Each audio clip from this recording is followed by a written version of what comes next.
Hey guys, tonight we sail straight into the cold spray of northern waters to find out, very quickly, why you wouldn't last a week on a Viking ship. You're standing on the dock, wind biting through your hoodie, because of course you wore a hoodie, staring up at a snarling carved dragon head. Its jaws wide like it's already planning to swallow you whole. This thing isn't just for show. It's a warning. And it's not for enemies. It's for you. The Longship creaks as if it resents your weight already. You step on board, trying not to look like someone who thinks fjord is a type of yogurt. The deck is low, narrow, and absolutely soaked. Every plank you step on feels like it might give way. And that smell? That's a pungent cocktail of tar, sweat, fish, sheep, and sea. You're breathing through your mouth within seconds, which only makes it worse now you taste the boat. So, before you get comfortable, take a moment to like the video and subscribe, but only if you genuinely enjoy what I do here. And hey, while you're at it, comment below where you're listening from and what time it is for you, or what topic you'd like to fall asleep to next. Now, dim the lights, maybe turn on a fan for that soft background hum, and let's ease into tonight's journey together. You're led to your place on the rowing bench, your seat for the next week, which is just a board polished by centuries of soggy butts. You awkwardly settle in, sitting next to a hairy guy chewing dried seal meat with visible hostility. He nods once. That's as friendly as it's going to get. You think you're mentally prepared for the voyage. You read some Viking Wikipedia pages, watched a YouTube documentary with dramatic horns in the background. You know about Valhalla and runes and something Odin. But within 5 minutes, reality slaps harder than a Norse winter wind. The boat sways even while docked. You realize there are no rails, just open edges and a general vibe of, if you fall in, that's your story now. You spot your first problem. There's nowhere to store your things. No bags, no lockers.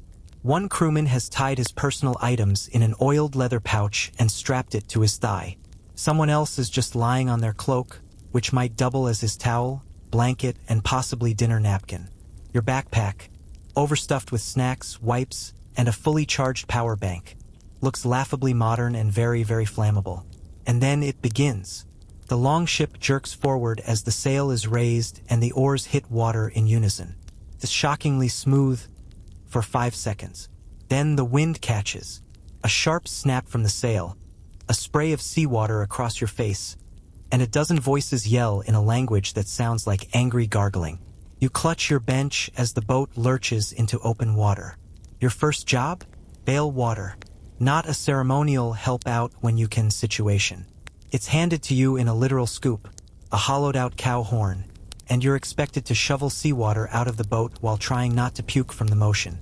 Every time you pause, the stern-faced woman beside you hisses something about dragging the gods with you. Quirky tidbit time. Vikings sometimes took caged ravens on voyages to help find land. They'd release one. If it didn't return, land was ahead. If it circled and came back, better keep rowing. You spot a raven perched above the captain's tent and wonder if it's meant for land finding or dramatic flair. The thing stares at you. You stare back. It blinks slowly. Maybe it's judging your grip strength. As the hours pass, you notice something weird. Everyone else looks fine. Damp, yes. Grimy, definitely. But content. A few even nap between rowing sessions, curled against sacks of barley or bundles of javelins. The Viking next to you sleeps with one eye half open, like he's listening for mutiny. You're trying not to cry because you've been sitting in your own foot-numb puddle for 6 hours and your phone has no signal. Historians still argue whether Viking longships had designated sleep rotations, but one thing's for sure, you won't get much. By nightfall, the temperature drops fast.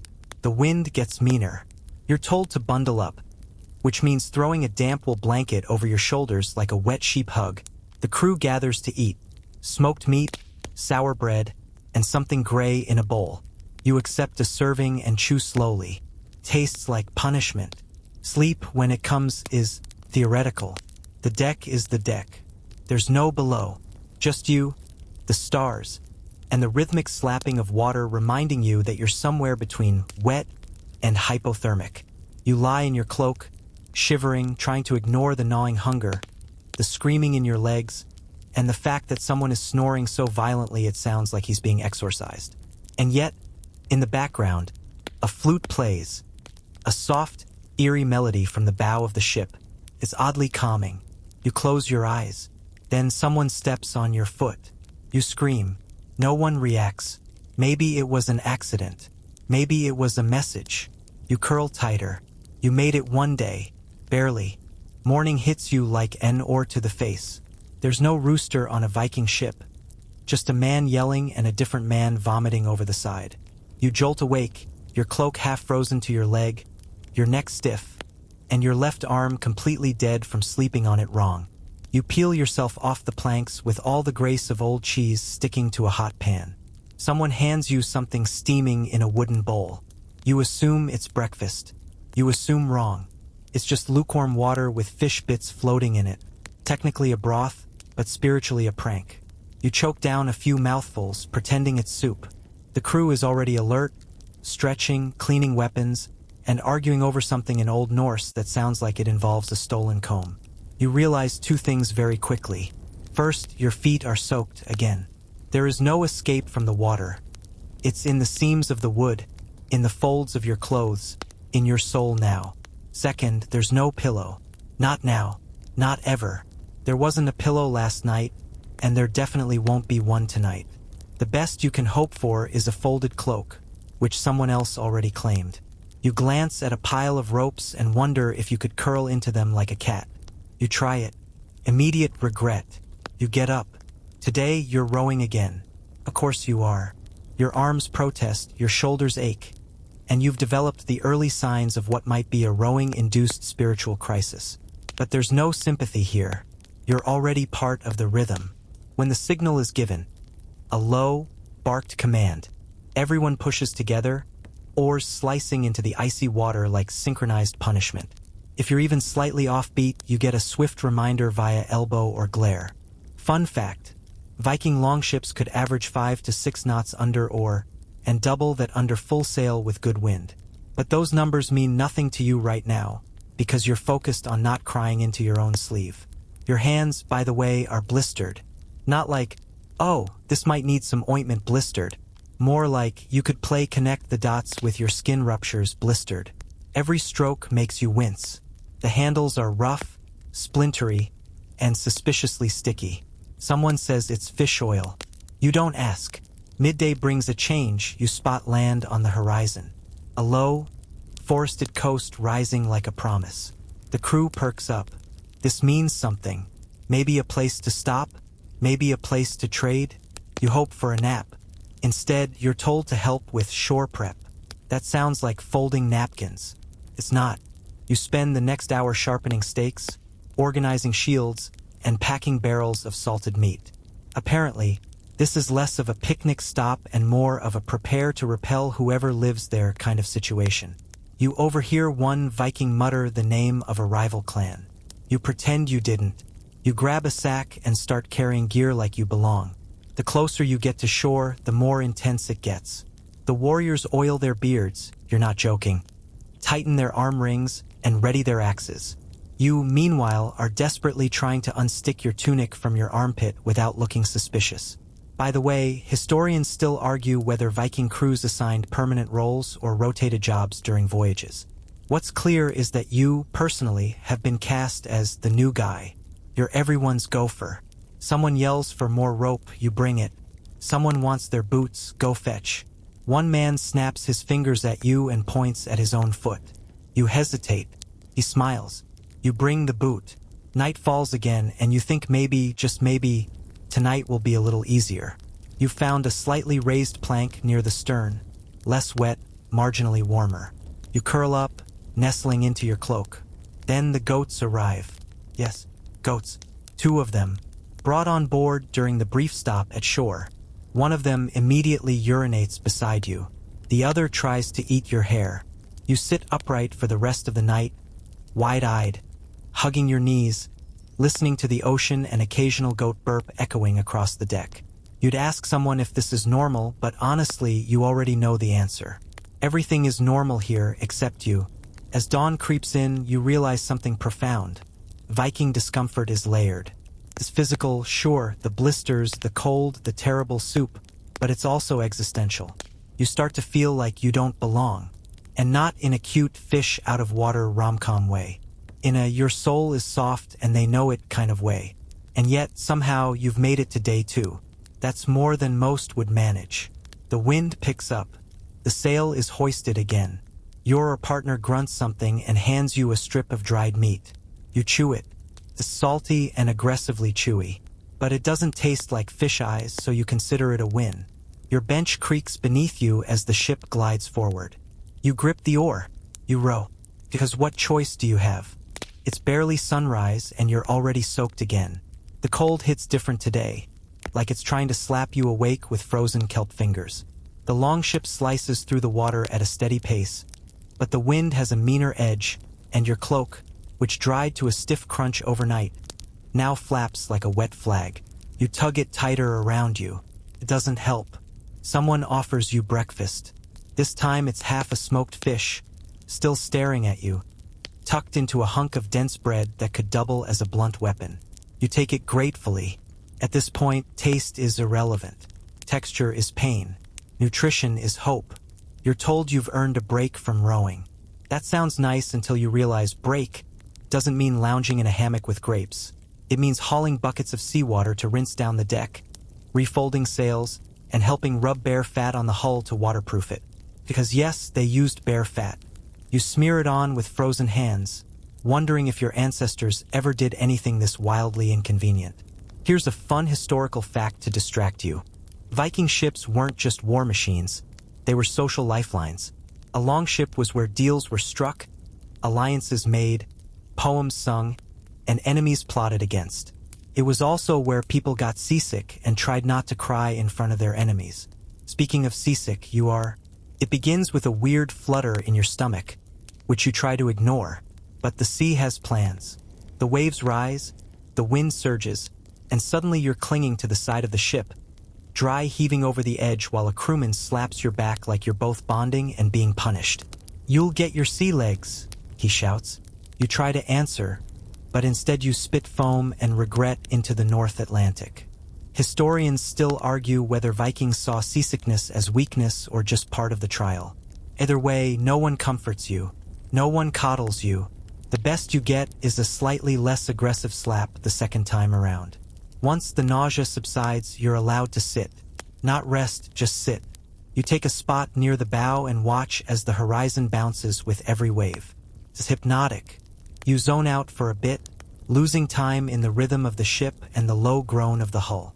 The sea is merciless but weirdly beautiful, blue-gray water stretching in every direction. The sun cracking through clouds like a slow smile. That's when the fish guts hit you. Someone's cleaning a fresh catch beside you, expertly gutting it with a bone-handled knife. The smell is immediate. It rushes up your nose and settles somewhere behind your eyes. You try not to gag again. The Viking slicing the fish grins and offers you the liver. You decline with a smile that's 80% terror and 20% politeness. He shrugs and pops it into his mouth like a gummy bear. Your spot gets wetter. The deck is slick now, and as the ship pitches, you slip, nearly sliding into the gutted fish pile. You scramble back up and laugh weakly. Nobody joins in. They're not laughing at you, though. They're just not laughing. Because this isn't funny. This is normal. Midday approaches, and you're summoned to help with repairs. Some rope frayed overnight, and the sail rigging needs attention. You've never tied a sailing knot in your life, but that doesn't stop anyone from handing you cord and expecting results. You try to mimic the guy next to you. It works until it doesn't, and your knot fails, whipping the line loose. You wince. The captain sees it. He doesn't yell. He just stares at you for 3 long seconds, then walks away. That's worse. Way worse. You learn something unexpected today. Viking sailing isn't just brute strength. It's constant adjustment, shifting sails, reading the wind, balancing the oars. And the sea doesn't care if you're a beginner. One misstep, and the whole rhythm stumbles. And when that happens, people get hurt. Or worse, a quirky tidbit? Some Vikings believed sea spirits would sabotage voyages unless properly appeased. Offerings were made. Charms were worn. One sailor near you has an odd necklace. Bones, feathers, and a carved stone with a single eye. He touches it before every meal. He hasn't spoken to you yet. You're not sure if he can. Later that day, as you're repositioning barrels below a tarp, you finally find a dry spot. It's small, smells like fish oil and wet wool, and there's a suspiciously crusty corner, but it's dry. You sit there for 5 glorious minutes. No yelling, no rowing, no water in your boots. Then a goat walks in and pees right next to you. You whisper a quiet apology to the universe and stand up again. As the evening sets in, the sky goes golden, and the sea calms, just enough for you to breathe. One of the younger Vikings, barely older than you, sits beside you and hums a low tune. Sounds ancient and lonely. You don't understand the words, but the melody sticks to your ribs like honeyed oats. For a moment, you feel like maybe you're part of this ship. Not as a warrior, not even as a sailor, just present. Then someone calls for night guard, and you're told to stay awake while everyone else sleeps. Alone, with a spear, on a rocking death log full of goats and men who bathe in ashes. Perfect. You are not built for night watch. The spear feels ridiculous in your hands. Too long, too cold, and way too sharp for someone whose only recent fight involved opening a stubborn pickle jar. You're perched near the stern, half hidden under a damp animal skin, eyes scanning the Black Sea for signs of, well, anything. Raiders, sea monsters, or just the creeping hallucinations of sleep deprivation. It's darker than you expected. Not cozy dark. Not candlelit bedtime story dark. This is the void is watching you back kind of dark. The only light comes from a few embers nestled in a small clay pot near the center of the boat, where 2 warriors sit muttering to each other in low tones. You can't make out what they're saying. You're 70% sure they're talking about you. A wave crashes a little harder than usual. The boat rocks. You grip your spear and feel your stomach do a slow cartwheel. You try to blink it away, but the sea's rhythm has become part of your blood now. Every creak and groan of the hull pulses through your bones like a slow drumbeat you can't unhear. Your eyelids droop. Snap them open. No falling asleep. They warned you once. Sleep on guard and you swim back to shore. And by swim, they mean get pushed in while someone hums a funeral chant. To keep yourself awake, you try thinking of things back home. Your bed, your shower, dry socks, the sacred memory of central heating. You would sell your soul for a fluffy bath towel right now. Instead, you have sea crust in your ears and a tunic that smells like a fish threw up in it. To pass the time, you study the stars. The sky here is ridiculous, cloudless and thick with ancient constellations. You recognize Orion, sort of, but the Vikings have their own system. They use the North Star to navigate, of course, but they also talk about sunstones, crystals that help locate the sun even on overcast days.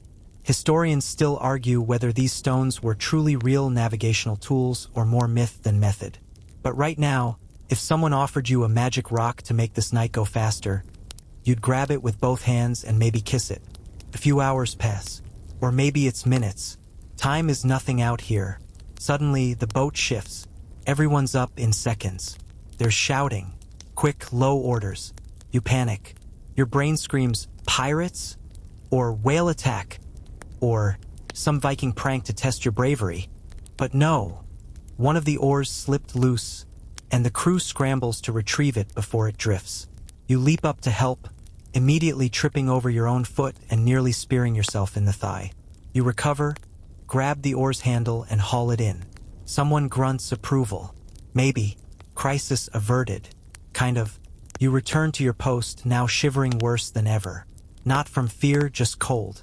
The kind of cold that seeps into your joints and starts negotiating with your organs about long-term damage.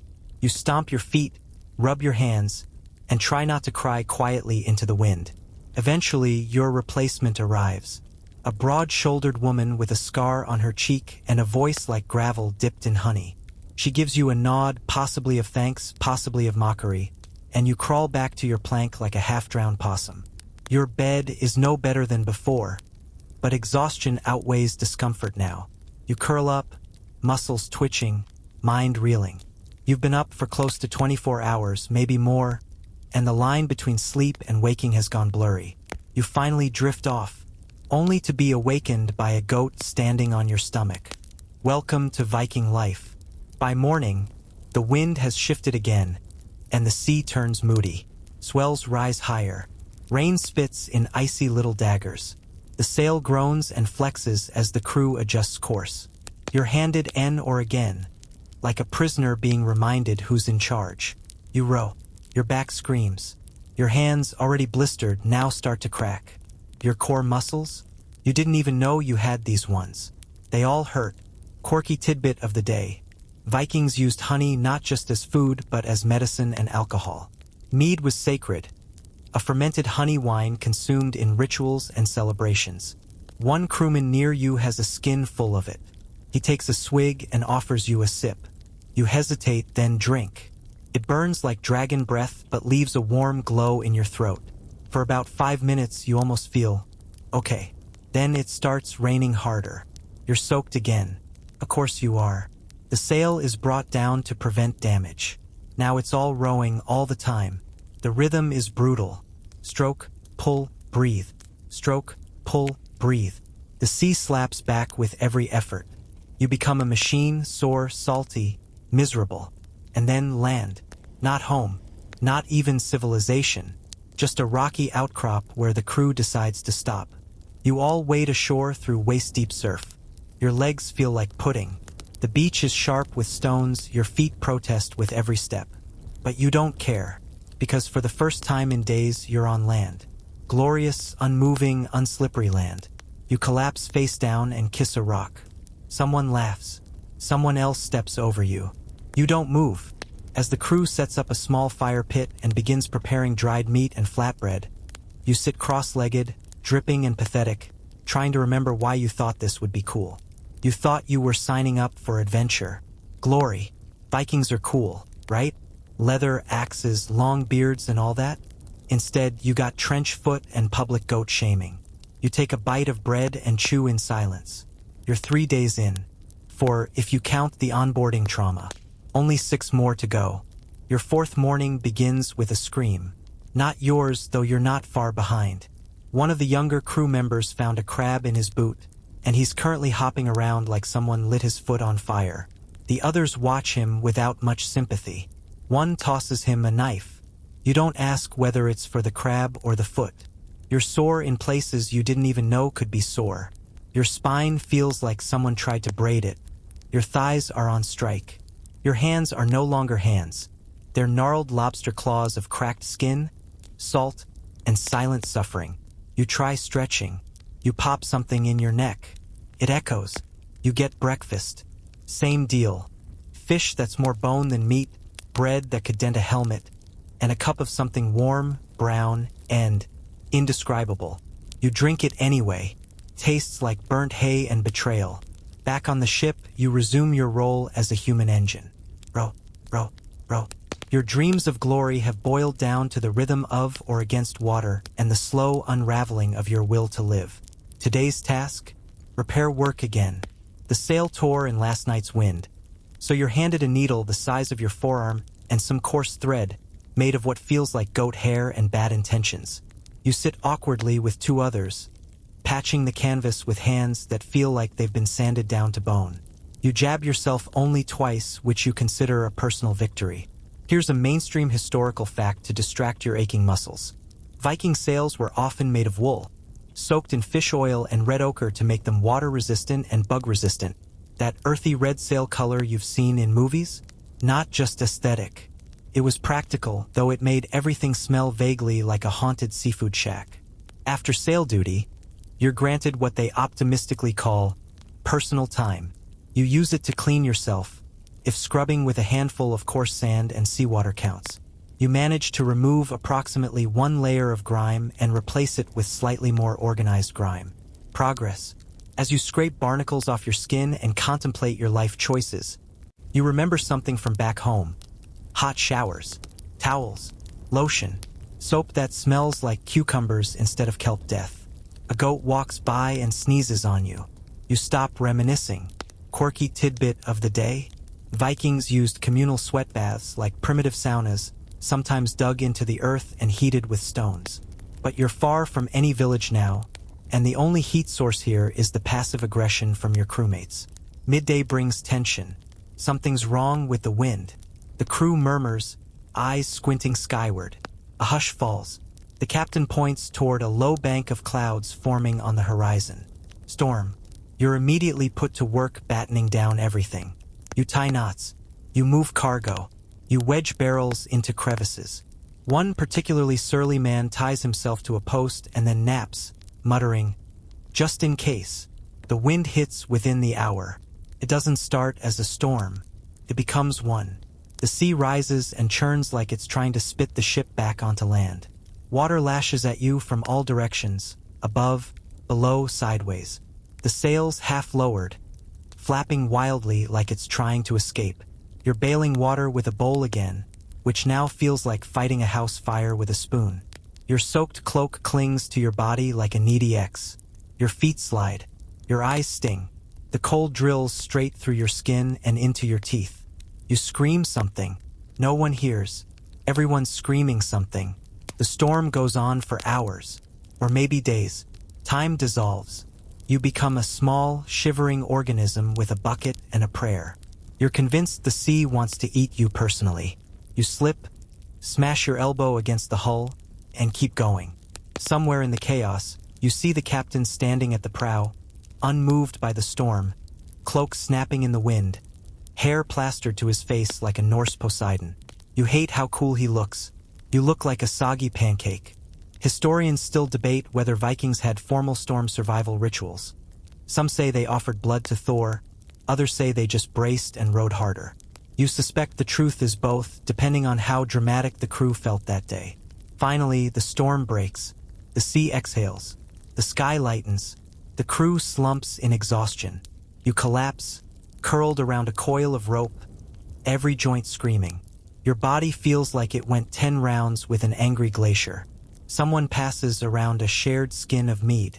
You take a gulp. You cough so hard you nearly pass out. And then it's quiet. For the first time in hours, the ship stops groaning. The water laps gently. The sun peeks out.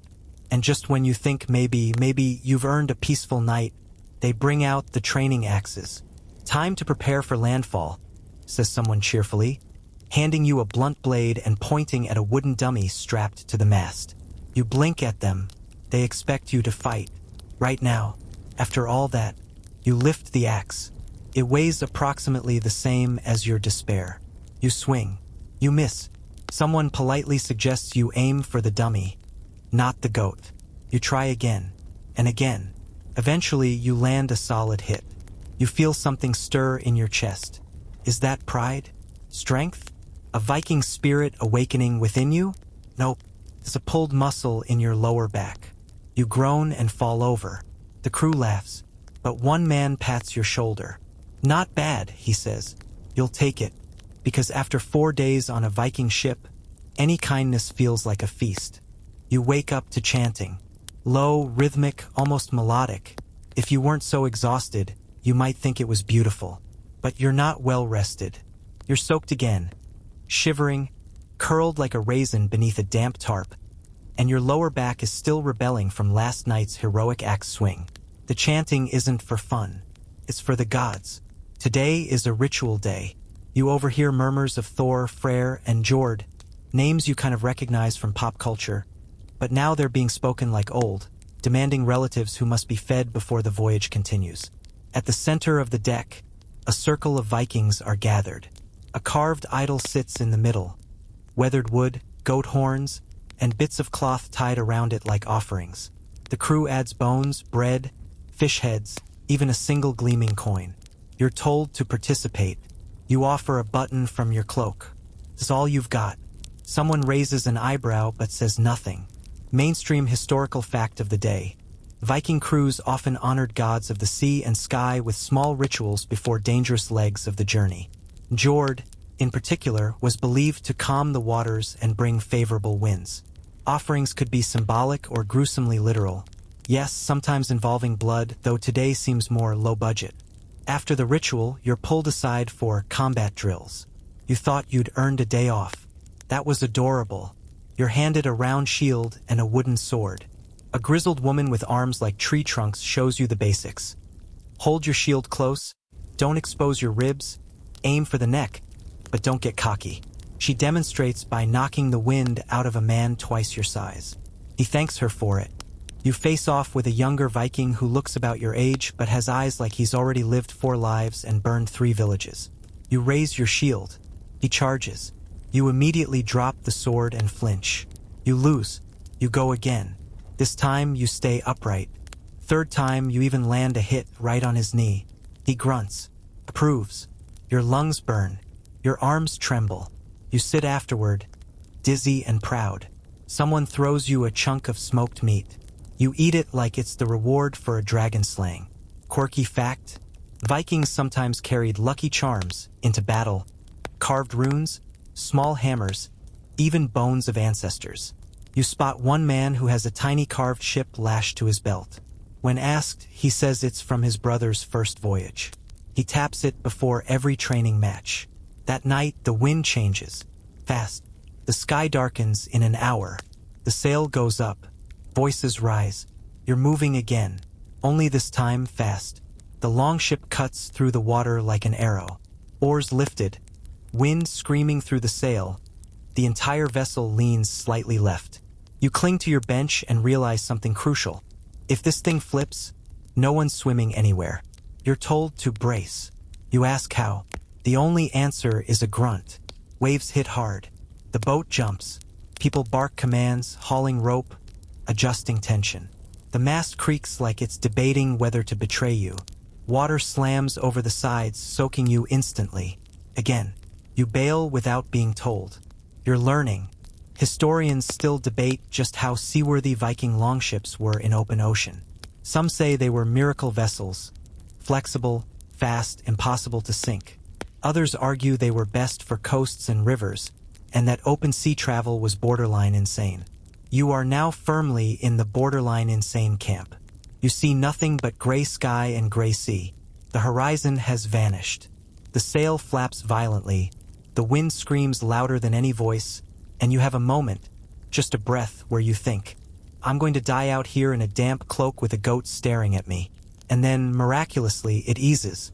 The sail goes slack. The sky lightens a shade. The shouting quiets. One by one, the crew exhales. The ship coasts now, bobbing gently, the aftermath of chaos lingering in the way no one talks for a while. Even the goats are quiet. You sit, soaked and stunned, trying to remember how breathing works. Then someone mutters, "Good omen." Another says, "We've passed the test." You don't ask what test. You just nod. Night falls. You barely move. Dinner is passed around, stew made from something. You eat it anyway. Your body craves heat more than it craves truth. Before sleep, someone taps your shoulder. It's the captain. He doesn't say a word, just hands you a folded piece of seal hide. Inside is a dry tunic. You blink. He walks away. You don't cry. You're too tired. But for the first time since you boarded, you feel almost human again. That night, you sleep, really sleep. Deep, dreamless, heavy sleep. And when you wake up to another freezing splash of seawater, you just mutter, "Figures," and roll over. You're woken by the smell of something burning. For a glorious second, you think it's toast. Real toast. The kind that comes from a shiny toaster and is spread with butter and maybe jam if you're feeling fancy. Then your eyes open, and you remember you're on a Viking ship. The burning smell is a chunk of driftwood someone tried to dry out too close to the embers. The smoking like it wants to start a rebellion. One of the crew stomps on it, curses in Old Norse, and mutters something about new recruits and their weak fires. You weren't even the one who lit it. Doesn't matter. You crawl out from beneath the folded sailcloth you slept under, which somehow got wet again. You're wearing the dry tunic the captain gave you. It is, tragically, no longer dry. A goat is chewing the hem. You pull it back with a sigh. Your muscles scream with every movement. Each joint pops like bubble wrap. Your spine has fully adopted the shape of the ship's bench. You shuffle toward the center of the deck, where breakfast is being handed out with the same enthusiasm one might have for passing around jury duty slips. Today's menu: dried fish, rehydrated grain mash, and something they call sea cheese. You take a bite. Tastes like a dare. You're barely chewing when the call goes up. Raid prep! You freeze. You were told there'd be some raiding, but you thought that meant like sparring. Not actual raiding. You glance around. Everyone's grabbing weapons. Axes, swords, spears. Shields are strapped on backs. Helmets, most of them dented and deeply unflattering, are passed around. You're handed one. It smells like armpit and despair. You try to speak. Are we really? Someone cuts you off by painting a crude line of ochre across your cheek. It's tradition, they say. You're not sure if that means good luck or a sign for the gods to claim your soul. Here's your historical fact to ponder while you panic. Viking raids weren't always chaotic slaughter. Often, they were calculated strikes against monasteries, trade posts, or coastal towns. Quick in, quick out. Grab silver, grab food, grab someone's terrified livestock. But other times, pure bedlam. You're not told the plan. You just follow the crew as they row. Fast now, all oars in sync, muscles straining like this is the only thing they've trained for their whole lives. Land appears. Cliffs, trees, smoke maybe from cooking fires. A village. Small, scattered huts, maybe a dozen at most. Chickens, fences, a few carts. The crew moves like a tide. You move like someone who once got winded chasing a bus. Someone shoves a small round shield into your chest. Stick with me. They bark. It's the grizzled woman from the combat drills. You nod. You rush ashore, adrenaline overriding logic. Your boots hit land and your legs almost buckle from shock. They've forgotten what solid ground feels like. The village doesn't resist. Not much. A few people run. A few scream. One older man brandishes a rake and gets immediately tackled. You don't fight anyone. You mostly stand there, shield up, heart in your throat, trying not to look too breakable. Then it's over. Quick. Shockingly quick. Barrels are taken. Chickens. Jewelry. Someone grabs a wheel of cheese like it's the Holy Grail. A goat is tied to the ship. Again. A young woman tosses a burning torch onto a thatched roof. You flinch, then realize that was intentional.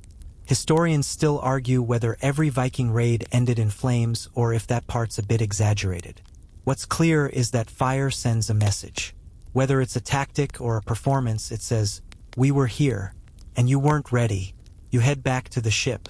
You feel weird. You didn't swing an axe. You didn't take anything, but you were part of it. And now your face has ochre on it and your heart won't slow down. Back on board, the crew laughs, eats, passes around food they didn't have this morning. Someone sings a song. It's loud, off-key, full of bad words and worse harmonies. Spirits are high. You don't speak much.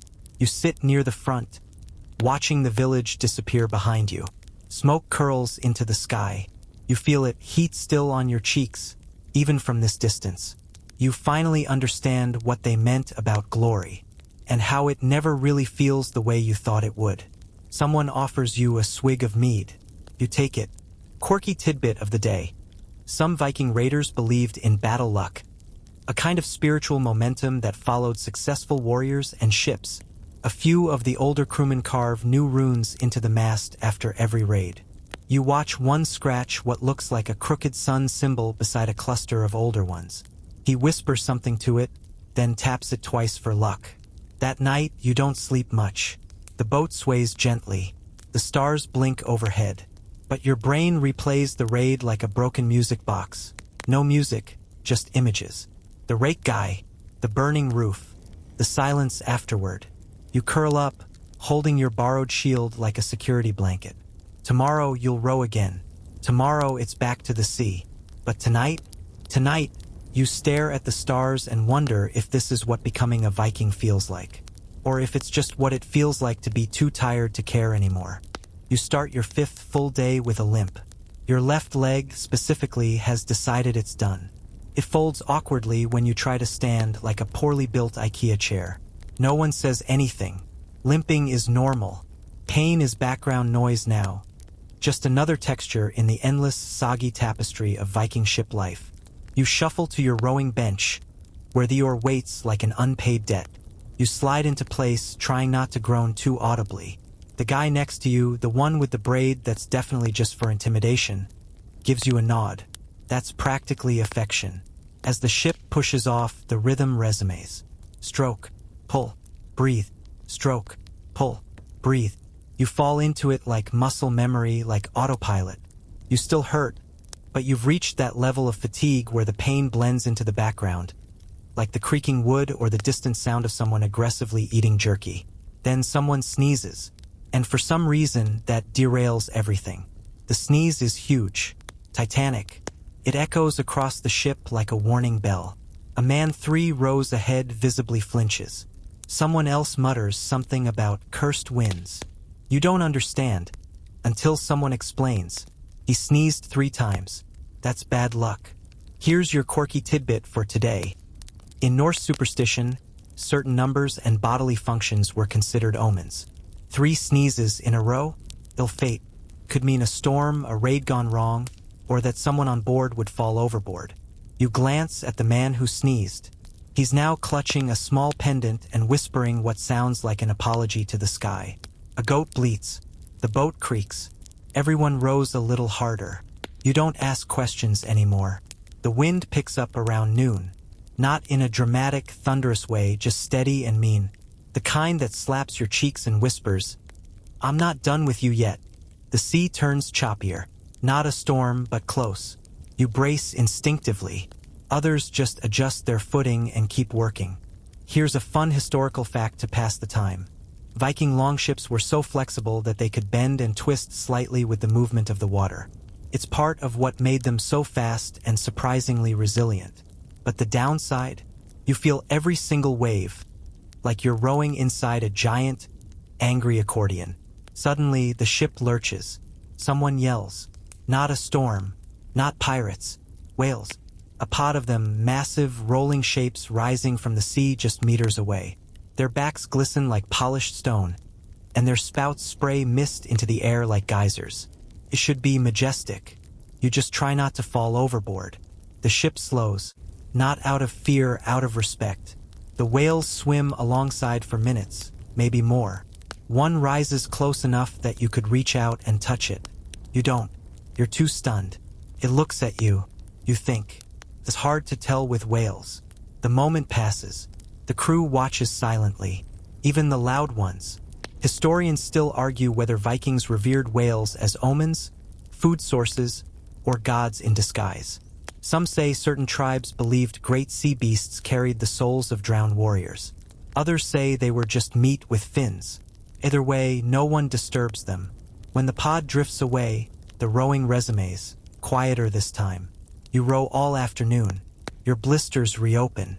Your shoulders feel like twisted rope. The man behind you sings a low song.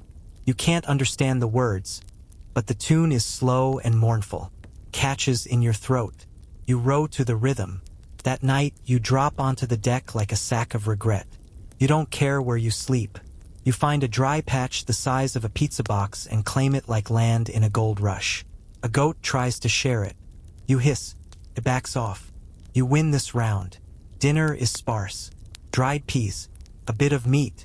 You chew in silence, watching the stars blink into view. They come faster now. You've started learning where some are. You spot the North Star without help. Feels like a weird kind of victory. After everyone eats, someone brings out a small drum. Story time. The crew gathers. You're invited. Not with words, but with a hand wave and a space left open for you. You sit. The drummer taps a slow rhythm as one of the older warriors tells a tale. Something about a man who wrestled a sea serpent and lost a toe but gained a wife. You don't understand every word, but the gestures, the laughter, the sound of it all, it's comforting. For the first time, you laugh. Just once. But it counts. As the story winds down, the captain speaks. Not loudly, just enough for the crew to lean in. He says tomorrow is a test. Not a raid. Not a storm. Landfall. But not for trade. For honor. He doesn't explain. No one asks. You're starting to learn that Viking explanations come after the fact. If at all. Sleep finds you faster than usual.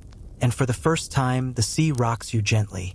like it's decided for tonight at least not to be your enemy. Morning arrives with the subtlety of a thrown axe. Someone kicks your foot, gently but firmly. You jolt awake and immediately regret it. Your neck feels like it's been cranked sideways by a blacksmith. Your tongue tastes like old rope, and your eyes? Dry as driftwood, or possibly full of salt. Who can tell anymore? You sit up, groaning like an ancient tree. The ship is still at sea, but not for long. Land looms ahead. Not just a strip of coastline, this is serious terrain. Rocky cliffs, dense forest, a narrow inlet that leads somewhere. The crew stands ready, weapons checked, boots laced tighter, cloaks pinned back. The air is thick with something electric. Not fear, not quite. Anticipation, maybe. Collective breath held in. You ask what's happening. A young warrior shrugs. Right of proving. You try again. For who? He smirks. You. You blink. Wait, what? Apparently, today is your honor test. Not official, not ceremonial. Just a thing the crew decided.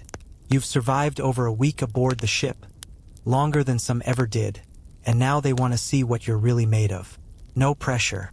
You're handed a short axe, a round shield, and what might generously be called encouragement. We won't let you die, someone says with a grin. Great. As the ship pulls into the inlet, you spot what awaits. A wooded island. No structures. No people. Just trees, mist, and a path. You're told there's an old shrine in the center, forgotten by most, guarded by nothing, except whatever lives in the woods. Historians still debate how real these rites were. Some accounts speak of initiation trials, tests of strength or courage, sometimes involving duels or wilderness isolation. Others say it's mostly modern myth. Either way, the crew is very invested in this version. They row you ashore alone. You step off the Longship with wobbly legs, axe gripped tight, heart pounding in your throat. The forest swallows you in seconds. The path is narrow and winding. Moss-covered roots twist underfoot. Birdsong echoes, sharp and strange. Somewhere to your left, something rustles. You don't ask what it is. You keep walking. 15 minutes in, you're already sweating. Not from exertion, from alertness. Every shadow looks like it wants to lunge at you. Every breeze through the leaves sounds like whispering. Halfway up a slope, you find a broken stone. It's carved, faint runes worn down by centuries of rain and wind. You run your fingers over it. One symbol is familiar. It matches something carved into the mast of your ship.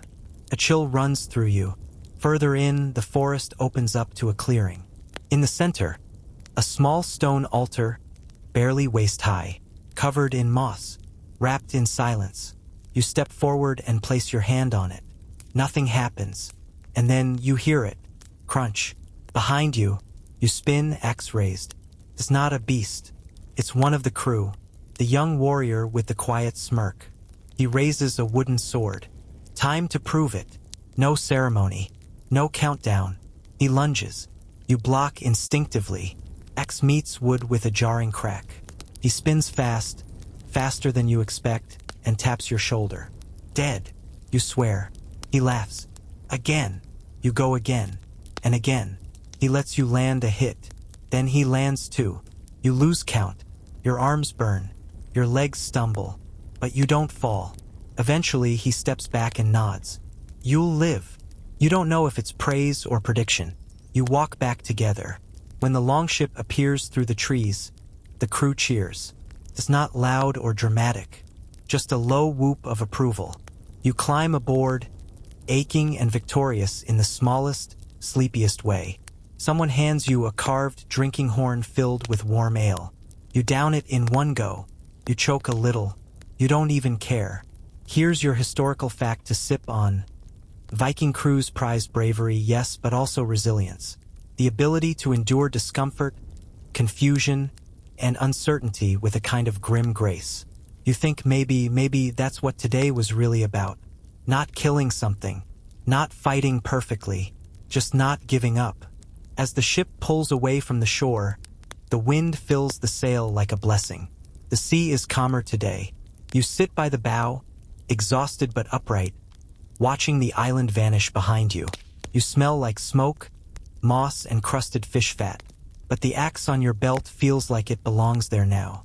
For the first time, you're not just surviving. You're adapting. You lean back and let the wind carry you forward. You wake to laughter. Not the mocking kind, though let's be honest, you've earned a bit of that by now. No, this is a different kind of laughter. Easy. Familiar. Like a bunch of half-frozen pirates have somehow remembered what joy feels like. You blink up at a gray sky and find yourself half-buried under an unclaimed cloak, feet tangled in someone's rope stash. Your back cracks as you sit up.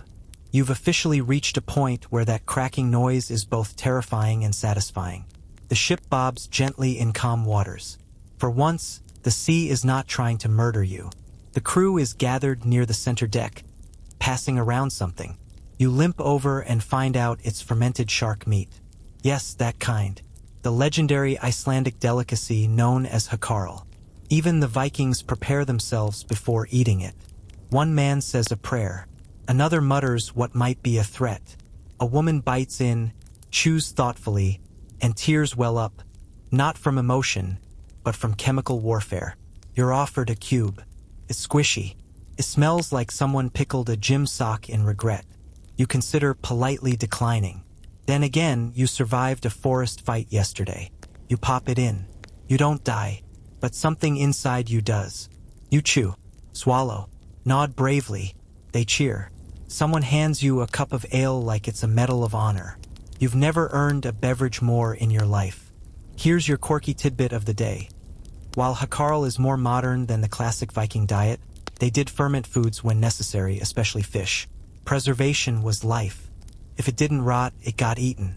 They even buried meat to cure it, because flavor was secondary to survival. After breakfast trauma, it's sail time. No rowing today. You could cry. Instead, you help hoist the sail. You're getting faster at this. You even tie the knots correctly on the first try. Your oarmate nods. You're not dead weight anymore, he says. That's Viking for we respect you now. With the sail billowing high, the Longship glides forward. The wind is steady, the sky clearish, and the goats are for once not attempting to eat your boots. It's practically a spa day. You're told today is a rest day. You almost laugh. Rest, of course, still involves chores. You patch shields, rewrap rope bundles, and help clean fish with a knife so dull it feels symbolic. You're not sure what it's symbolic of, but definitely something profound and slightly sticky. Someone brings out a game board, Nafatiful, a Viking strategy game that looks like chess but meaner. You're roped into playing. Your opponent crushes you in 4 moves. You're forced to defend your honor in a rematch. You last 5 moves. Still, they let you keep the carved piece you managed to not lose. You pocket it. A trophy. Here's your mainstream historical fact. Games like Nafatiful weren't just for fun, they were training. Strategy, prediction, reading your opponent. Some sagas mention warriors who were just as famous for their minds as for their sword arms. Of course, others just flipped the board when they lost. By mid-afternoon, the sea opens wide, nothing but water in all directions. It's beautiful, terrifying, calming. You're finally able to just sit and look. And you realize something, you're not fighting the ship anymore. You know where to hold when it pitches. You know when to duck for the boom, how to brace your knees on the bench, how to tune out the goat that snores like a thunderstorm. You've synced up with the rhythm of it all. The sun begins to dip. Dinner is a shared stew, smoky and thick with things you stopped asking about. You eat heartily. For once, it tastes good. Or maybe your standards are broken. As night falls, a warrior pulls out a small stringed instrument, kind of like a lyre. He plays a low, droning tune while someone recites a tale. This one's about a warrior who outwitted a giant by singing him to sleep. You know how that feels. You almost doze off mid-story. Then something shifts. The ship slows. You glance around. On the horizon, sails. More ships. They're not hostile, but they're watching. The crew quiets. Eyes narrow. Hands rest on hilts. The other ships drift closer, 3, maybe 4. Long, low silhouettes, like yours. Viking ships. But not your Viking ship. This is what they call a sea meeting. It's not combat. Not yet, just tension. Historians still debate how often rival longships encountered each other at sea and what protocols existed. Some say there were formal signals, flag patterns, horn calls. Others believe it was all tone and posture. No one truly knows what decided whether ships passed as friends or clashed as enemies. For now, your captain stands tall at the bow, arms folded, cloak billowing. The other captain does the same. They stare. You stare. Everyone stares. Then a nod. Just one. And the other ships turn. Crisis averted. Everyone exhales. Later, you ask someone what that was. Old grudge, they say. Older respect. You nod like you understand. You don't. But somehow that's okay. That night, you sleep under a mostly dry sailcloth. You're warm. Full. Not afraid. You're halfway through the week. And somehow, still here. You're officially someone's story now. You find this out when a younger crew member, barely more than a kid with a patchy beard and a voice still deciding whether it's deep or squeaky, starts retelling your forest duel at dinner. Loudly. Dramatically. With new details you don't remember, like you fighting off a bear first, or swinging your axe so hard it lit on fire. You don't correct him, because every head turns, every ear listens, and no one laughs. Not at you. That's new. You've shifted from straggler to strange but accepted, which in Viking terms is a promotion just shy of sainthood. Your morning begins with a chore, helping repair a sail that ripped slightly when the wind whipped it against the mast. You now know how to do this. You don't even flinch when the sail falls on your head. You tie knots. You hold tension. You even crack a joke. Someone laughs. Progress. As the wind picks up, the captain orders the oars stowed. You expected more rowing. You kind of miss it. That's how far gone you are. With the sail up and the sea calm, you're allowed a few minutes of rest. You sit beside your partner, the guy with the intimidating braid and a permanent scowl that might actually be his thinking face. He speaks. Quietly. You're not soft anymore. You blink. Thanks.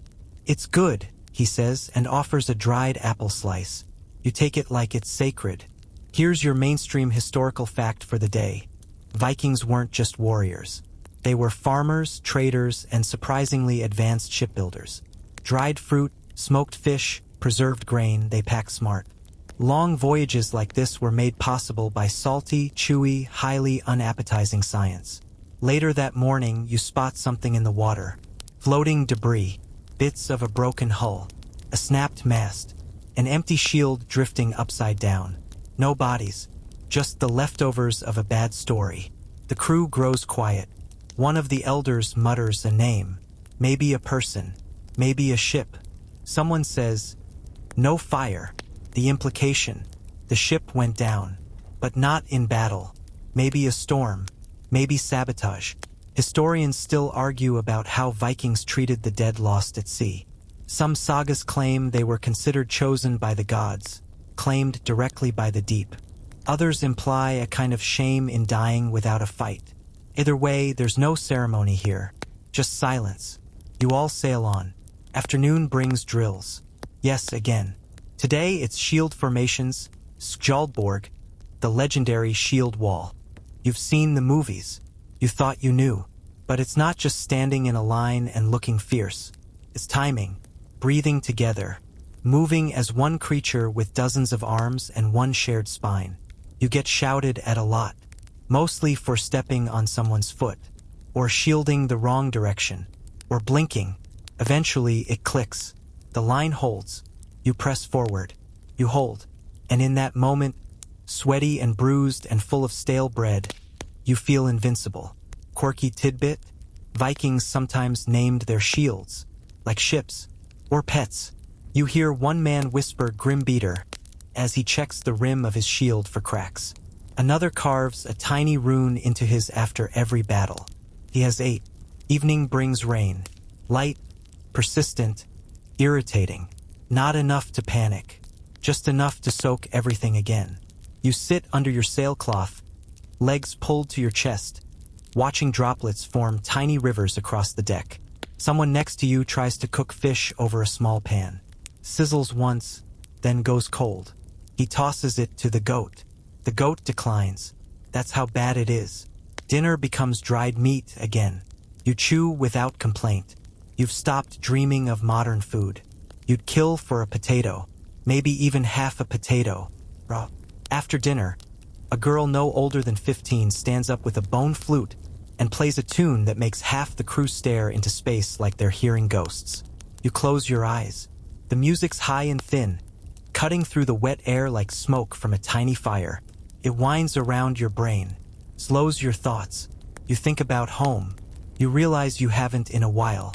Not because you forgot, but because part of you is here now. At sea, on this ship, in this mess, with these people. Before sleep, you're told to prepare for landfall tomorrow. Another village, maybe trade, maybe raiding. The crew hasn't decided. You lie awake a long time, watching the mast sway against the stars. You whisper to yourself, just to hear something familiar. Then, a goat lies down beside you. Warm, silent. You don't fight it. You sleep. You're dreaming of toast again. Warm, crunchy, maybe with cinnamon. You almost taste it. Then the horn blows. Not a soft wake-up call. Not a polite time to rise. This is a get up or get left blast that rips through your skull like thunder in a tin can. You sit up so fast you nearly brain yourself on the mast overhead. Everyone's already moving. Weapons strapped. Boots tight. Eyes sharp. Land is close. Again. This time, there's no mistaking the intent. This is a raid. The sail is half lowered to slow approach. Oars out not for speed but for control. Steering close to rocky coastline requires coordination. You're on the starboard or crew today. Muscles tight from yesterday's drills. Hands already tender. But you dig in without complaint. You've stopped asking why. You just do. As you pull closer to shore, you spot the village. It's small, remote. Maybe 10 buildings, 2 boats docked. Smoke curls from chimneys. Someone's cooking breakfast. They have no idea what's coming. You try not to think about that. Here's your mainstream historical fact. Vikings didn't always raid at random.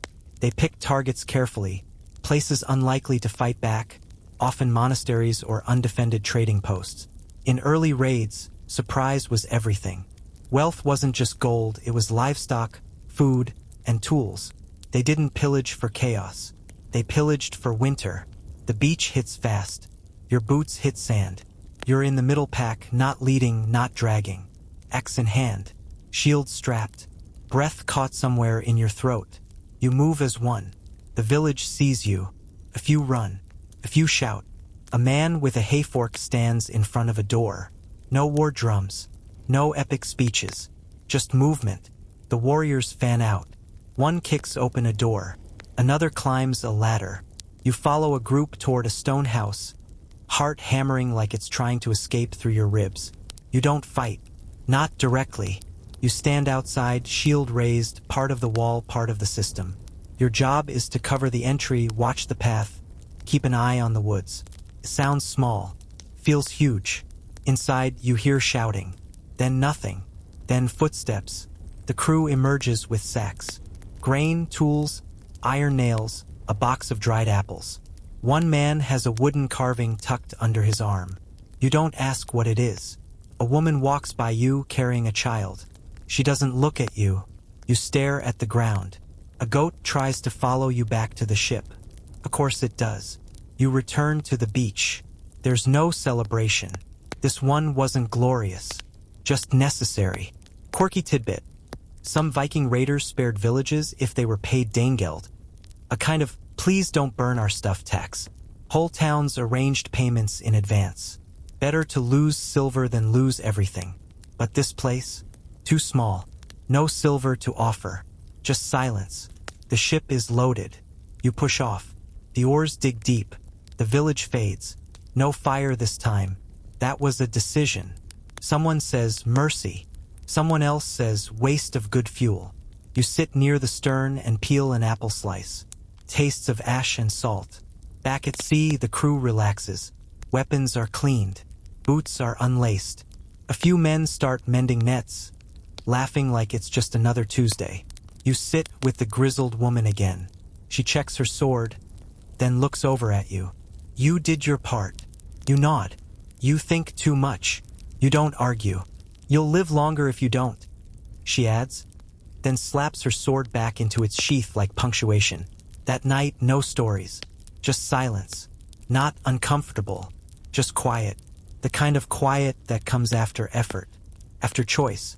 You lie back, staring at a sky that doesn't judge you.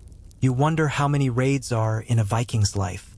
You wonder how many are too many. And then you stop wondering. Because wondering doesn't help your blisters. Or your conscience. Or the bruise on your hip from tripping over a fish bucket again. You close your eyes. You dream of toast again. This time you burn it. And it still tastes better than shark meat. The sea is different today. Not stormy. Not calm. Still. As if it's waiting for something. We're watching. You wake slowly. Stiff but not shattered. Your tunic is mercifully dry.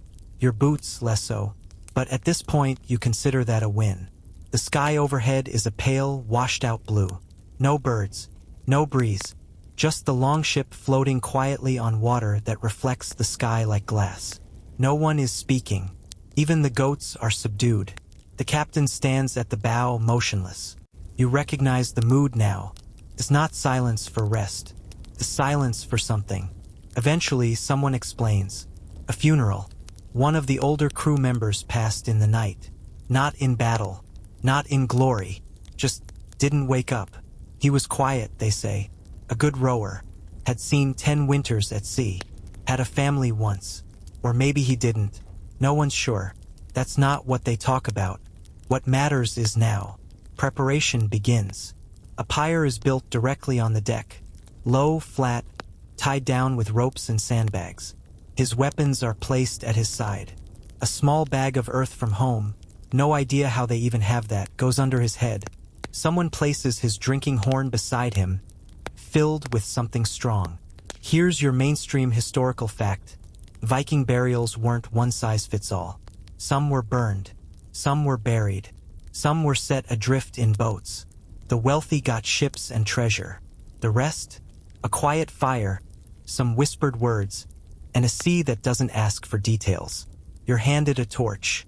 So is everyone. One by one, you each touch it to the pyre. Catches slowly, then all at once. Flames curl upward, soft and bright in the still morning air. No wind to scatter the smoke. It rises in a straight line, like it knows where to go. The captain says nothing. Neither does anyone else. The fire burns down over hours. The sea stays still. You help brush the ashes overboard. A quiet splash. Then life resumes. Not loudly, but inevitably. The sail is raised. The oars go out. You move forward, as if the sea demanded tribute and was satisfied. Later that day, you spot another ship on the horizon. Not a Viking one. Something smaller. Traders, probably. Coastal fishermen. You slow. Approach. A wave from your side. A tentative one back. This is the other side of Viking life. Commerce. You drift close. No weapons drawn. Just open hands and shouted words in a patchwork of dialects. Somehow the message is clear. We're not here to fight. They offer dried fish, goat cheese, a small keg of ale. Your ship offers wool, antlers, a few tools. No coins exchanged. Just goods. Just nods. Historians still argue whether Vikings were better warriors or merchants. The truth? They were both. Some raids. Some trades. Sometimes both in the same week. Adaptation was survival. You help pass barrels from ship to ship using a rope and a dangerously narrow plank. You only nearly fall in once. Progress. The other ship leaves. You wave. They wave back. The captain grunts something that might mean good trade or they smelled bad. Hard to tell. You sail on. The wind picks up. Not harsh. Just helpful. You take the tiller for a while. No one tells you no. Your hands still ache. Your shoulders still feel like boiled rope. But your balance has returned. You lean into the motion like you were born to it. Quirky tidbit. Viking ships didn't use compasses. They followed the sun, the stars, birds, sea color, and even whales. There were no maps, just memories passed down, routes memorized, rhythms followed. Navigation wasn't a science. It was intuition. You understand that now. Dinner is quieter than usual. People eat, laugh a little. A few songs are hummed, not sung. The mood is steady, solid, like the ship itself. You sit with your shield in your lap. It's nicked now, scarred from practice, from being dropped, from being sat on by a goat. But it's your shield. You carve something small into the rim. Your own mark. Doesn't mean anything to anyone else. But to you, it means you're still here. That night, you stare at the sky. The stars blink back. Familiar now. You think of the man whose name you never learned. You think of the sea and what it gives and takes. And when you sleep, you don't dream of toast. You dream of oars, and stars, and firelight on the water. And you don't wake up afraid. You wake to someone singing, not chanting, not grumbling, singing, a real melody, low, steady, full of long vowels and old words. You crack one eye open and see the source, the old woman who rows near the stern. She's sharpening her axe in rhythm with the song, stones sliding over blade like a lullaby in reverse. You sit up, groggy but oddly comforted. You've gotten used to being woken by panic or goats. A gentle tune is a surprise. The crew is already moving. Today is a sailing day. No raids, no landfall, no funerals. Just wind and water. You roll your shoulders. They pop like fireworks. Your blisters are now calluses. Your legs, once noodle-soft and sore, have become something tougher. Maybe not strong, but reliable. Like overcooked bread you could still use as a weapon. You're sent to check the sail lines. You do it correctly. No one says anything, which is the best compliment you'll get. By mid-morning, you're gliding through mist. Thick, pale fog rolls across the sea, cloaking the ship in silence. The sun above is just a dim glow behind layers of damp air. Visibility, laughable. The captain calls for a sunstone.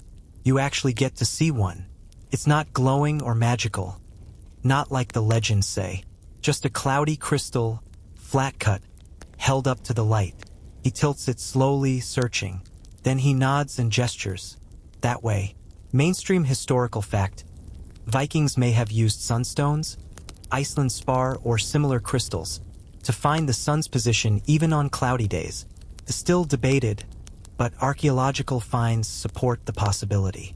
Practical magic, you might say. You adjust course. The crew falls quiet.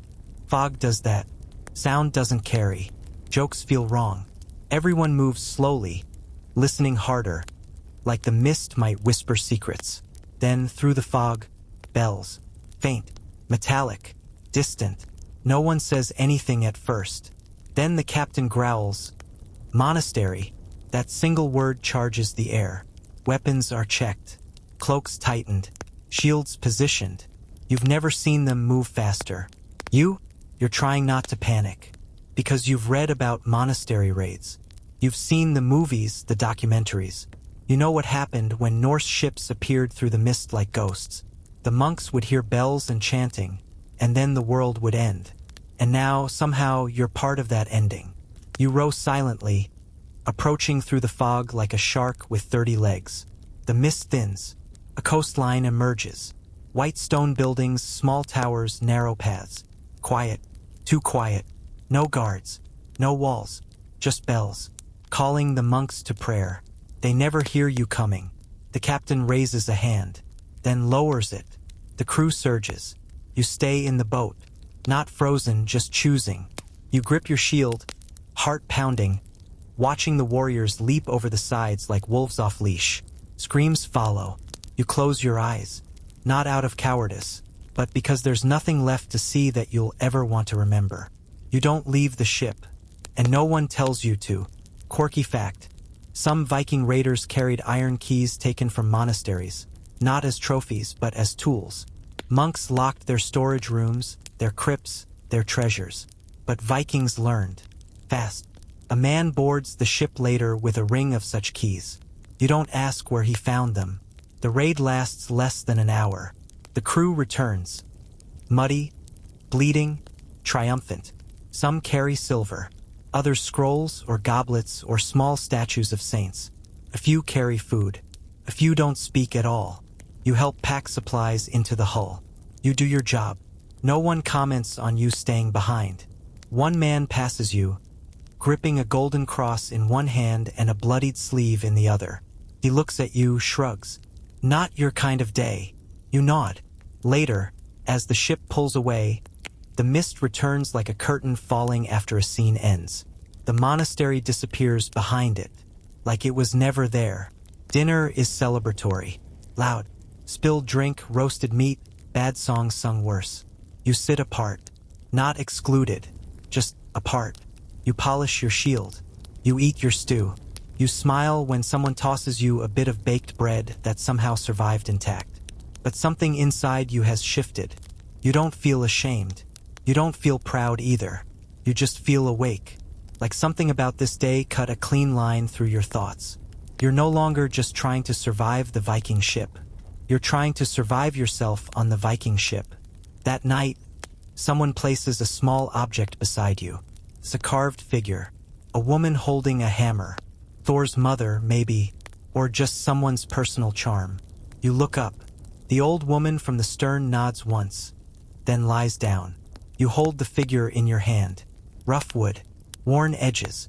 It makes no promises, but neither does the sea. You sleep with it under your cloak. The waves rock the ship.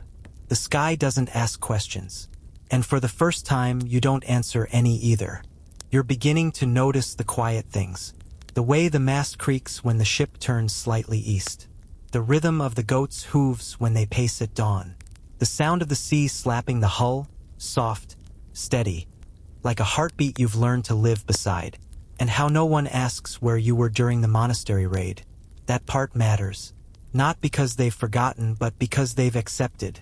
You're not a berserker, not a fire starter, but you are still here. And in Viking life, that counts for more than you'd think. Today's assignment? Armor duty. You're handed a stack of chainmail shirts, damp and rusting slightly. Your job is to oil and inspect them. You sit at the edge of the deck, a jar of fat and a rag in hand, working the stink of war and salt out of iron rings. It's tedious, it's quiet, and it gives you time to think. Here's your mainstream historical fact. Vikings didn't all wear mail. Most couldn't afford it. Chain was expensive, often reserved for chiefs or elite warriors. The rest wore padded tunics, animal hides, and courage. Lots of courage. You notice that some of the armor pieces are clearly patched together from older bits. One has Latin script etched faintly along a few links, probably taken from some European soldier years ago. Another is made from mismatched metals. One ring is gold. Just one. You don't ask why. There's a rhythm to the work. Rub, twist, inspect, set aside. It's a break from rowing, raiding, surviving. You almost enjoy it, until the storm hits. Fast, angry, no warning. Clouds slam over the sky like a lid on a boiling pot. The wind screams. The sail is hauled down in a frenzy. Oars hit water. You're thrown a rope and told to hold on, no instructions, just raw necessity. Waves slam over the deck. The longship groans, rising and falling like it's wrestling the ocean one arm wrestle at a time. You huddle low, teeth chattering, clutching the rope like a lifeline to another reality. One of the barrels breaks loose. You throw yourself over it just in time, pinning it against the railing with your hip. Pain explodes through your leg, but it doesn't go overboard. Someone yells approval. You scream back through the wind, "I'm okay." You are not, in fact, okay. But again, not the point. Historians still argue whether Viking longships were really ocean-worthy or just lucky. This feels like proof of both. The way the hull flexes but holds. The way the mast bends but doesn't break. The way the crew shifts as one organism. No captain barking orders, just intuition and grit. The storm rages for hours, and then, like it started, it ends. Just stops. You're soaked, numb, trembling, but alive. Someone claps your back, hard, and hands you a cup of something hot, fishy, horrible. You drink it gratefully, then you lie on your back and let the sky spin. The clouds open just enough to show a few stars. You breathe in, breathe out. You're still here. Quirky tidbit. Some Vikings wore iron storm charms around their necks, tiny talismans shaped like hammers or boats, meant to ward off sea disasters. You find one tied to a rope near the mast. It's worn smooth, probably touched during every storm. You press your fingers to it, just in case. Dinner that night is quiet. Not solemn, not sad, just drained. The ship is heavy with the kind of silence that only comes after effort. You sit with your partner. He says nothing, just eats, then tosses you half of his bread without looking up. You accept. You've stopped looking for meaning in every gesture. Some things are just kindness. That night, you lie beside a bundle of ropes that somehow smells less like mildew than usual. You stare up. You think about the monastery, the fire that didn't happen, the man who didn't come back from the storm, and the fact that tomorrow the sea will still be here, as will you. You don't dream. You just float, inside your own skull, half asleep, half aware, like the ship itself is dreaming through you. And that feels like belonging. You wake up mid-sentence, not talking, just thinking. Your brain is already mid-thought, like it forgot to sleep and carried on without your permission. You lie there, wrapped in your damp cloak, eyes unfocused, and the first thing that surfaces is, did I sharpen that blade yesterday? You don't even carry a blade. That's how far you've come. Routine has rewired your brain. The ship, the noise, the cold, the goats, the endless chewing of things that should never be chewed. They've all become normal. Familiar. Even comforting in a brutal, exhausting Viking kind of way. You sit up slowly. Your ribs creak. Your back protests. You stretch your arms and accidentally elbow a helmet someone left beside you. Clangs. Loudly. Morning. Mutters your or partner who has, at this point, accepted you as a permanent annoyance. Today is clear. Sea like melted slate. Sky wide open.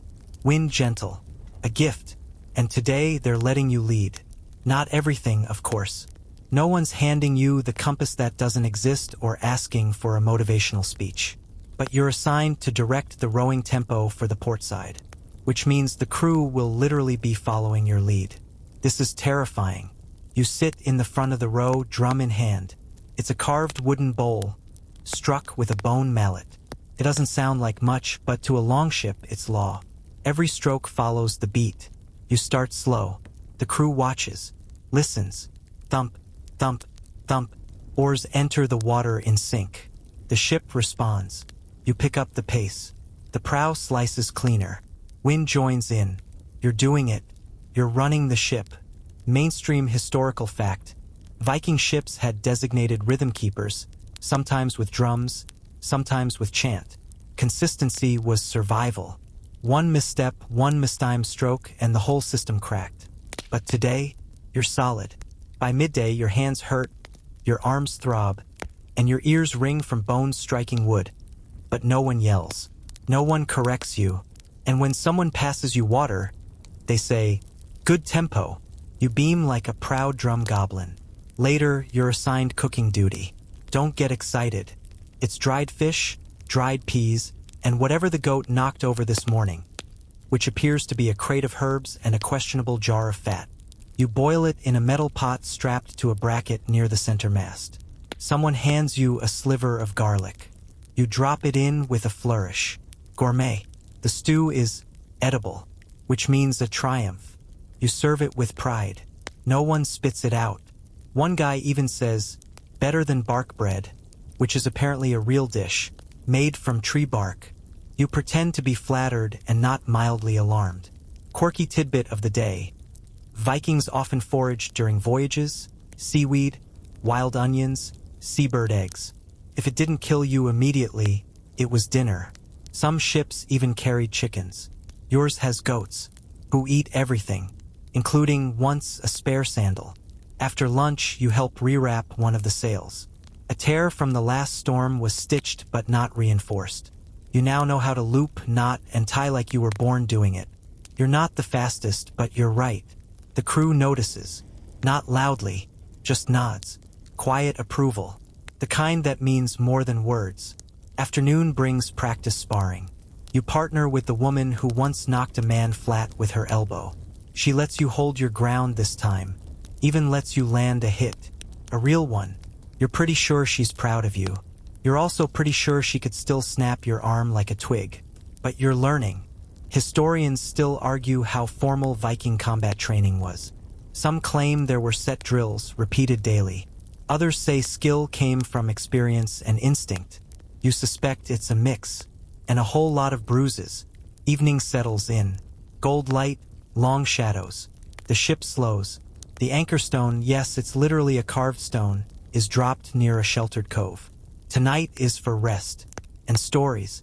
A younger boy, barely taller than your shield, asks you to tell yours. You blink. Which one? He shrugs. All of it. You start slow. Your first day.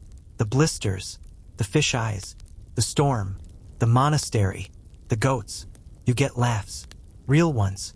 Someone hands you a bit of carved wood. Make your mark, they say. You carve a rough line beside the others on the mast. Yours is wonky, uneven, perfect. As the fire burns low, you lie back on the deck. The stars arrive one by one. You pull your cloak tight and listen to the waves. You're not pretending anymore. You're not surviving anymore. You're being. On this ship. With these people. In this life. And as your eyelids fall, you don't wonder what day it is.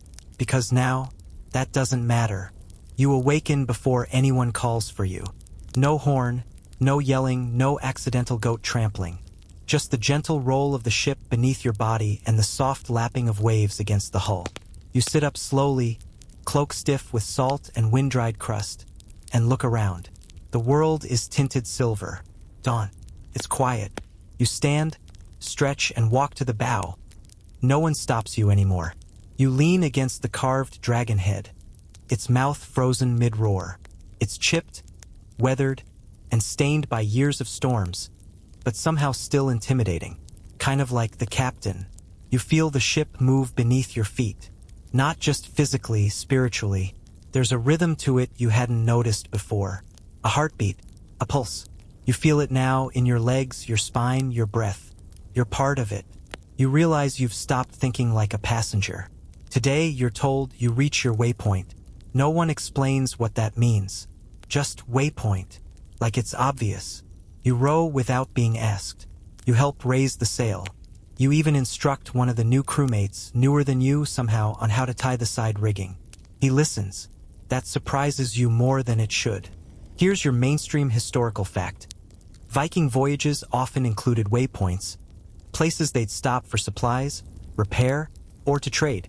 These could be tiny islands, known only to local navigators, or well-used safe havens where other ships might anchor. Some were secret. Others had names lost to time. The ship rounds a narrow channel and slides into a crescent-shaped bay, sheltered by cliffs on either side. A small wooden dock juts out from the rock like a broken tooth. A fire burns inland, controlled, domestic. You see people waiting. Other Vikings. Another crew. Their ship is docked. Smaller, heavier, darker wood. Painted red and black. Intimidating. More dragon than boat. They watch you pull in. There's tension. Not fear, just evaluation. Like wolves sniffing each other across the frost. You disembark with the rest. Not last. Not in the middle. Just naturally when it's time. You carry supplies to shore. Barrels. Cloth. Tools. One of the goats tries to follow you again. You block it with your leg. It sulks. You win. On land, a small gathering begins. Both crews. Not quite a feast. More like a supply exchange with snacking. Dried meats, hot broth, something suspiciously like stew. You accept a bowl and sit near the edge, where you can hear both captains speak. They talk shop. Routes. Weather. Ships lost. Names you don't know. Then come the boasts. One man from the other ship claims he wrestled a seal barehanded. Yours counters by telling a very exaggerated version of your forest duel. You nearly choke on your stew when he says you dodged an arrow midair. You don't correct him. Later, there's a match. Sparring. Friendly. Sort of. Your name is called. You're not ready, but you step up. Your opponent is wiry, older, with eyes like river ice. You trade blows. You hold your ground. You even land one decent hit. Then he sweeps your legs out from under you, pins you with a laugh, and helps you up with a nod. Good stance, he says.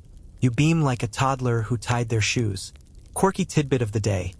Viking crews often met at agreed-upon locations to trade news, share supplies, or form alliances.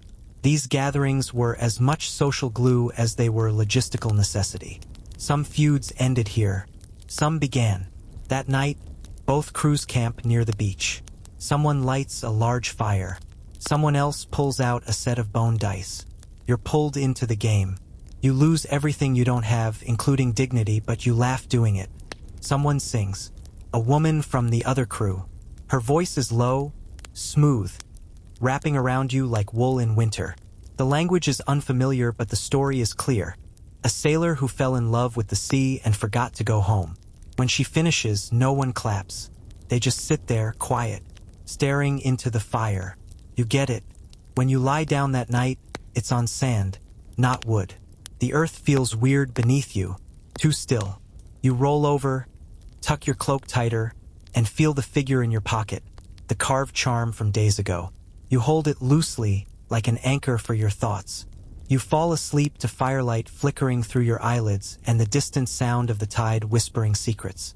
You don't dream, but if you did, it would probably be about sails and stars.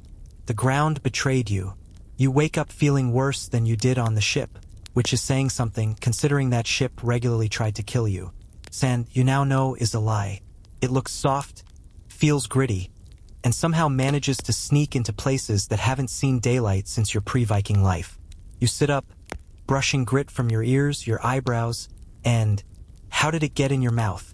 The fire's nothing but coals now, barely warm. Around you, the crews are stirring. Some stretch, some snore. One guy is cooking something over the embers that smells like salted regret.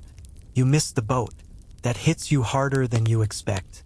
You miss its rocking, its rhythm, its rules. But today is different. Today you walk. This is the part no one told you about, overland travel. A short one, they say, just inland. A local chieftain wants to meet the captain. There's a message to deliver, a deal to be struck. You're going along. For muscle, for presence, for the walk. You carry your shield. Light now, familiar. You wear your axe. And used, but less awkward than before. You don't feel like a warrior, but you don't feel like dead weight anymore either. You hike through pine trees and underbrush, wet leaves slapping your boots, your cloak catching on every twig like it's trying to anchor you to the past.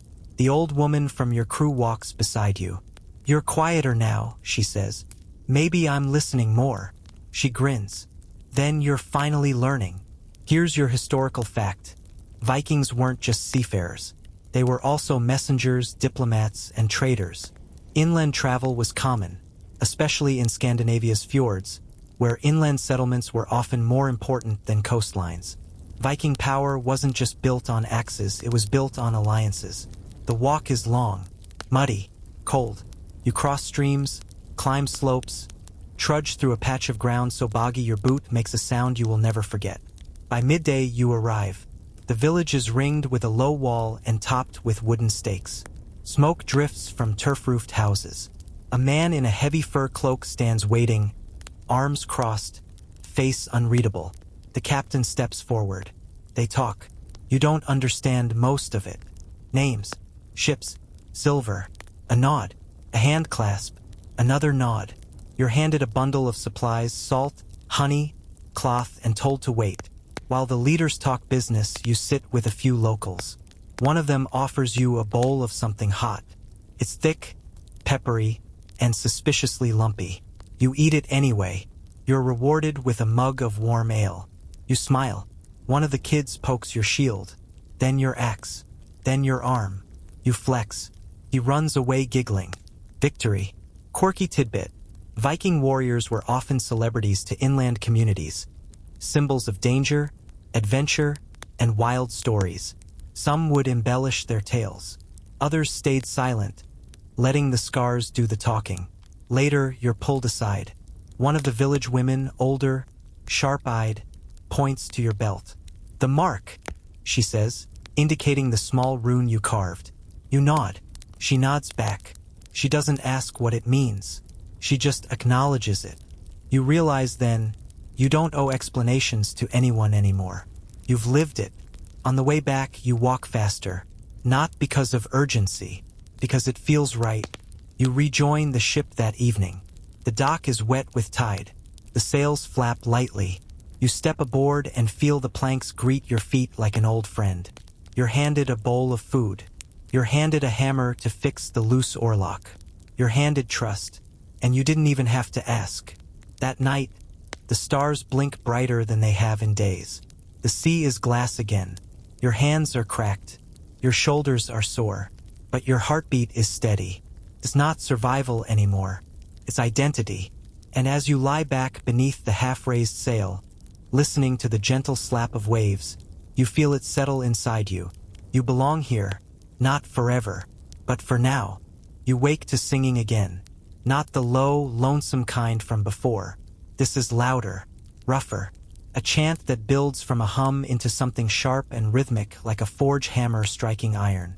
You sit up, blinking against the wind. The ship is already moving. The oars cut the sea with clean, powerful strokes. The sail hangs, furled for now, as the crew rows with purpose. You're told nothing, but you can feel it in the pace, in the urgency, in the way no one is joking. Something is coming. You take your place on the bench and row. No instructions, no reminders, just motion. Fluid, automatic, essential. Your shoulders burn, your spine throbs, but the rhythm carries you. Then the sail is raised. High, full. The wind catches it like a hungry hand, and the Longship leaps forward. On the horizon, another vessel. Viking, but unfamiliar. Red shields, black hull, a curved prow like a wolf's snarl. It slices the waves toward you, fast. There's shouting. Your crew arms up, not panicked, focused, prepared. You grab your shield, and your axe. You're not told to, you just do. Here's your mainstream historical fact. Viking on Viking conflict wasn't rare. Clans feuded. Rival crews fought over territory, honor, and treasure. There were no nations, only names, bloodlines, and grudges. The two ships draw closer. Close enough now to see faces, scowls, war paint, intent. But just before they're close enough to ram, a horn sounds. Your captain raises his arm. So does theirs. The ship's slow. This isn't a battle. It's a test. Not of weapons, but of standing. A challenge of names, of pride, of who gets to claim a route, a cove, a market. Words are exchanged over the gap. Names thrown like blades. Then the boats are tied. The crews meet, and the contest begins. You're told to participate. First event, balance sparring. Two warriors on a narrow plank between ships, shields in one hand, blunted staves in the other. Fall and you lose. You don't volunteer. You're chosen. You try to protest. I haven't. You have, says the old woman. So you step onto the plank. It rocks. Narrow. Wet. Your opponent grins. He's bigger. He's faster. But you're not here to win. You're here to stand. He charges. You block. You twist. You wobble. He shoves. You fall. Hard. But you land on your back in the boat, not the water. The crowd cheers anyway, because you lasted longer than expected. And because you showed up. Next comes wrestling. You're spared that one. Then comes boasting. Yes, boasting. Out loud declarations of greatness, often poetic, occasionally absurd. One man claims he once fought a bear in a thunderstorm. Another says he rowed across a fjord with a broken arm and a dead man tied to his back. Unclear whether it was a threat or a fashion statement. Your turn comes. You stand. Everyone watches. You clear your throat, and you say calmly, I lasted a week on this ship. Laughter, clapping, the loud kind, not mockery, acknowledgement. You sit back down, heart pounding harder than in the sparring match. Quirky tidbit. Norse culture prized word fame. The stories told about a person were part of their power. A name remembered was a life extended. To boast was not arrogance, it was survival in memory. By sundown, the challenge ends. Your crew is respected. Territory agreed upon. No blood spilled today. You eat well that night. Meat roasted over an open flame. Bread that's only slightly burnt. Fish so fresh it probably saw you on your way in. The two crews mingle. Joke. Share ale. One man shows you a scar shaped like a map of Iceland. He says it's from a kraken. You nod solemnly. No one sleeps early. Not tonight. Tonight is for remembering. For living hard enough to be worth remembering. You sit near the fire, holding your bowl, and realize you're not waiting to go home anymore. You are, in this moment, exactly where you're meant to be. Even if you're cold. Even if your muscles hurt. Even if the goat is trying to eat your sleeve again. You laugh. You don't stop it. And when you finally sleep, stretched out under stars and salt air, you do so with your axe close, your shield at your side, and a story already forming in someone else's mouth. Your name. Your week. Your legend. The sky is pink when you wake up. Not fire. Not storm. Just soft color painted across the clouds like the sea finally decided to apologize for everything it's put you through. You blink, shift your stiff limbs, and feel the weight of the last few days draped over your shoulders like your salt-crusted cloak. Today is your last day on the ship. You knew this was coming. It's not a surprise, but it hits harder than you expected. There's a new rhythm in the crew's movements this morning, brisk, focused, purposeful. You spot bundles being tied, sailcloth being patched one last time, and a few good-natured shouts from stern to bow. People are getting ready to land, to return, to part ways. The Longship is heading inland, upriver, to a settlement you've only heard about in scraps of conversation. A place where some of the crew will winter. Others will head home from there by other ships, by horse, by foot. And you'll step off. That's the plan. But not yet. You take your place at the oar again. No one told you to. It's just instinct now. The leather grip fits your hand like it always belonged there. You fall into rhythm with the others. Row, breathe, watch. The river's slow, winding between cliffs and hills, dotted with tiny homes and foggy fields. A man fishing waves. You wave back. Mainstream historical fact. Viking rivers were their highways, especially the wide, deep ones that cut through modern-day Russia and Eastern Europe. Settlements grew where ships could dock and people could trade. The Vikings didn't just raid, they rooted. The ship slows near midday. Trees overhang the banks. A wooden dock juts out into the water. Crude but solid. People are waiting. A small group, older men, a few children, a pair of dogs. A woman with a fur-lined cloak and a basket of bread. One of the crew stands and waves. Someone's family. You feel your stomach twist. Not from nerves. From knowing this is the end of the rhythm. The dragon-headed prow bumps gently against the dock. Ropes are thrown. Knots tied. The sail flutters once and falls limp. It's time. You gather your things. Which is funny because you barely have anything left. Your cloak. Your axe. Your shield. A pouch with a few carved tokens. Some dried meat. A sliver of soap you never used, and the wooden figure from that night you didn't ask questions. You stand by the railing. No one makes a speech. No one says, farewell, or you were braver than expected. The Viking goodbye is a nod, a look, a shared grunt that means you mattered. You step off. Your boots hit dirt that doesn't sway. Feels unnatural. You turn back once. The ship is already pulling away. Not out of cruelty, just because it's time. A goat bleats from the deck. You smile. You don't wave. But you whisper, thank you. Quirky tidbit. It's said that Viking ships had spirits. Not always friendly, but always watching. Some crews gave them names. Others carved runes into the keel to keep them calm. You never learned your ship's name, but you feel it watching you now. You walk, away from the water, away from the roar of wind in your ears and the sting of salt in your eyes, but never away from the memory, because once you've lived on a Viking ship, even for a week, part of you never leaves. And now you've made it. You lasted a week on a Viking ship. You rode, bled, froze, fought, not just with weapons, but with your own limits. You smelled like fish for days. You slept beside goats. You saw flames rise over a monastery. heard bone flutes in the dark, and learned to tie knots that would make a sailor weep with pride. And even now, with dry ground beneath your feet and the sound of the river gently fading behind you, the ship doesn't leave you.